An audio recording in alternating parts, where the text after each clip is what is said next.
so without further ado, let's do this thing. You guys ready? All right.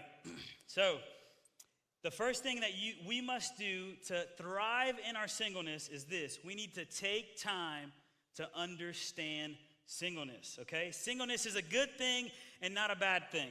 Singleness is actually a gift, and Paul teaches us in 1 Corinthians 7:7. He says, I wish that all of you were as I am, but each of you has its own gift from God. One has this gift, another has that.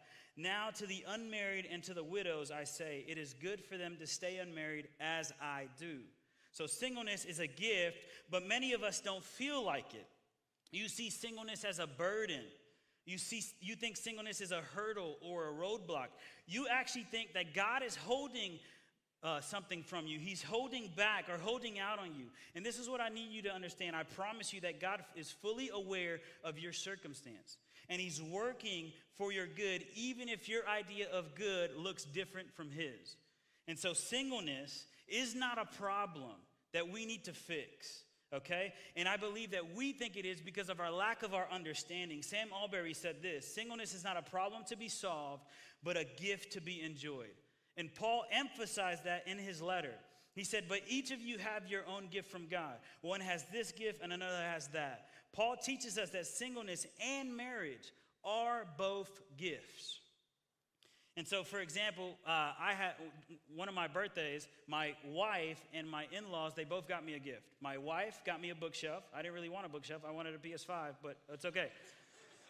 My in-laws, they got me tools. I didn't want tools. I wanted an Oculus, but it's okay, okay? You don't get what you want. Suck it up. But if I decided to use the bookshelf to fix something in my house, you'd call me crazy. And then if I decided to stack all my books on my tools, you'd say that's not the way it works. And that's the same point that I want you to understand with singleness. Singleness is a different gift, okay? Both singleness and marriages are gifts, and they both serve different purposes. When we look at singleness to give us the benefits of marriage, we will always be unhappy. And when we try, and vice versa, when we consider marriage to give us the benefits of singleness, we will blow our lives up. And so that's why we need to understand the gift. And this is why understanding the gift is needed for us in our season. And I want to help us point out the difference between marriage and singleness. And this is not an exhaustive list. You can probably add a whole bunch of more stuff to this list, but we're going to talk about how marriage is unique and how singleness is unique.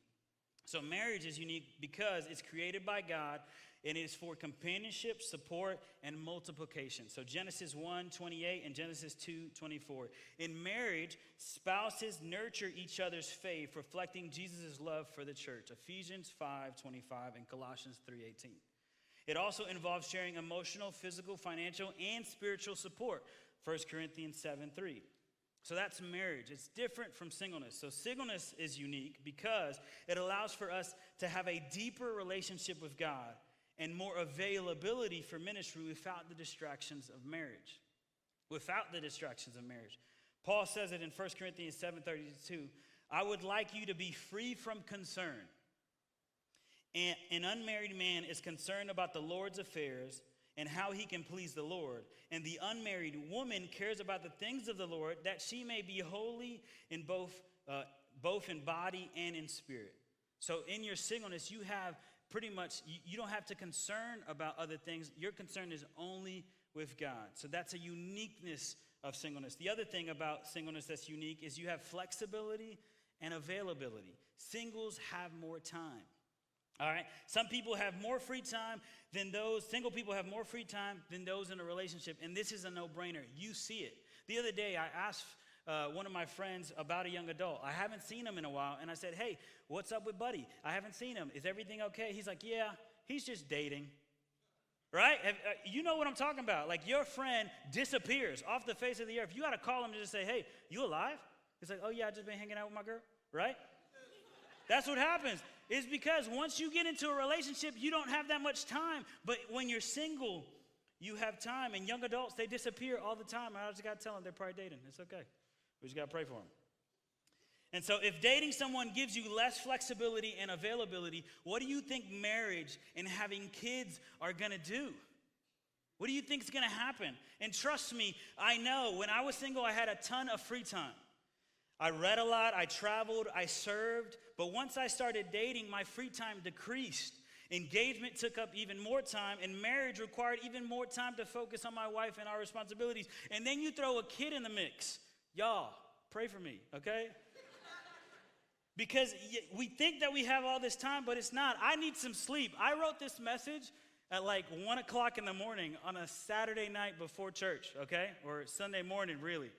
Because I didn't have any other time to do it. Before we had a kid, I could have told my wife and said, hey, I'm going to write a message, I'm going to do this. Before that, I didn't have to tell anybody. I could have just wrote it whenever I wanted to because I had so much time and availability. Look, understand this. Dating will impact your schedule. Marriage changes your schedule. And kids will control your schedule, okay?